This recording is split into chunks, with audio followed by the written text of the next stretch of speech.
This is Talk Business and Politics with Roby Brock. Welcome to the program. Joining me now, John Brummett, columnist with the Arkansas Democrat Gazette. Good to see you today, sir. And good to be with you. Let's begin with this little factoid here. Since Republicans have tried to change the Freedom of Information Act, the Hogs football team is winless. Is this a coincidence? Surely not. Surely not. And I thought of making that very point on whatever Twitter is now called, but I decided not to. I guess it's not really fair to blame Sarah Sanders' imperiousness for the Hogs' failure to perform last evening. But it isn't coincidence. That bears further study.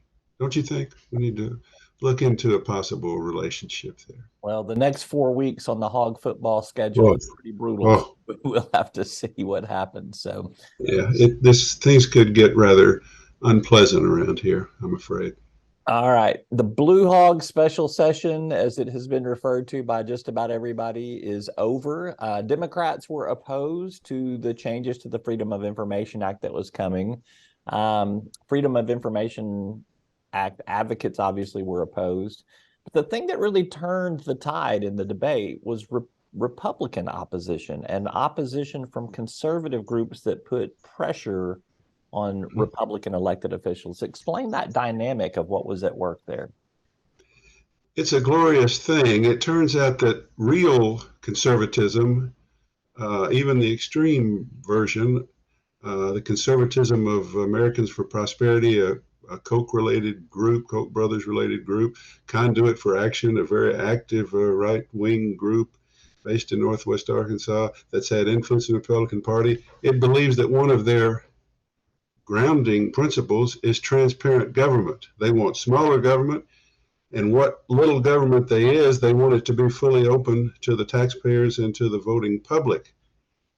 And despite her incredible popularity as such a juggernaut, Sarah Huckabee Sanders may not have considered that they would come out against her in this special session on eviscerating the Freedom of Information Law, but they did.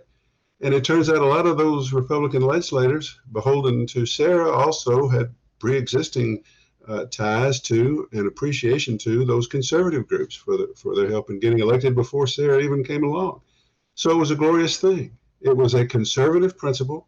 Even those among us not conservative share the principle of open government, found ourselves allied with those groups. And it was those groups that made the difference. Now, the Democratic Party, fine, but they don't have enough votes to make a difference. The Arkansas Press Association and Sigma Delta Chi and Arkansas Broadcasters Association couldn't have done this. They couldn't swing these actual legislative votes. The right-wing groups did, and I was honored to see to have that alliance last week. But that's what made the difference. That's what forced the governor to withdraw the greater part of her gutting of FOI, which was to basically say state agencies can claim they got an issue under consideration and they don't have to share any documents about anything pre-decisional that they're studying, and they can even put a CC to their agency lawyer and shield documents that way. She had to back down on that. Under Republican senators telling her, we need you to back down. And her consolation outrage is that she does get to hide the security records for herself and the state police plane and other constitutional officers if they have any concerns. And that's where we're left. She did get something that I think most of the people found outrageous. But I personally choose to take victories in this day and age where they are, and the alliance of conservatives and open government advocates to force her to back away from 90% of the assault on FOI.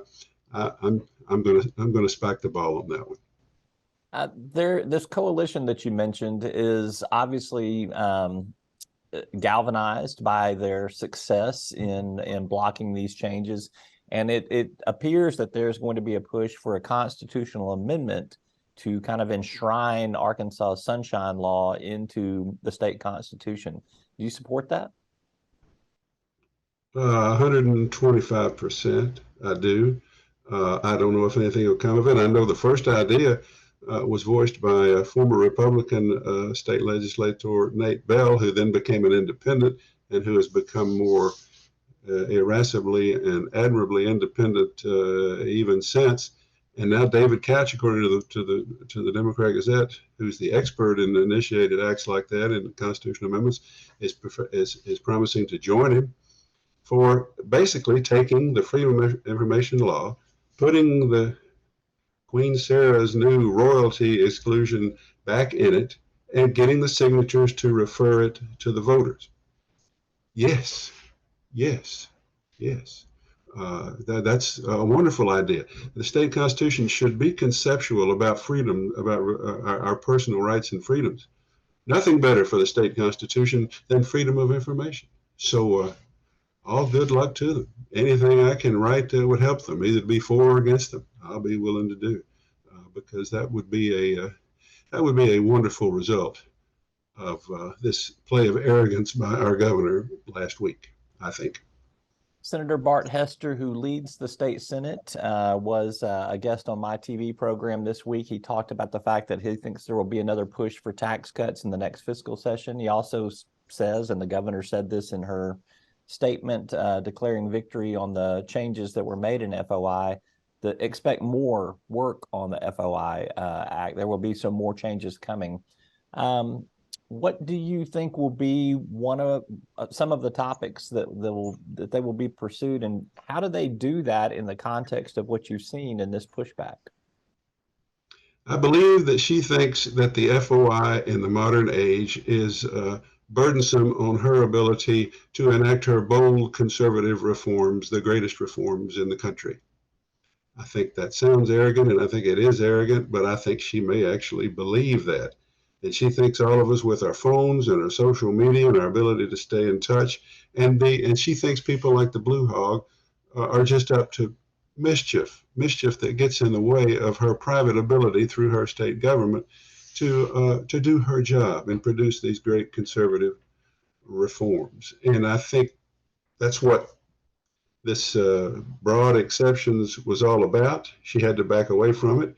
I think any further debate or anything coming from her will be to try to do the same thing sounding a different way, or try to address what caused it not to get key votes in committee that got it gummed up, and do the same thing with different phrasing or different approaches. I suspect we'll see that again. I think she believes it.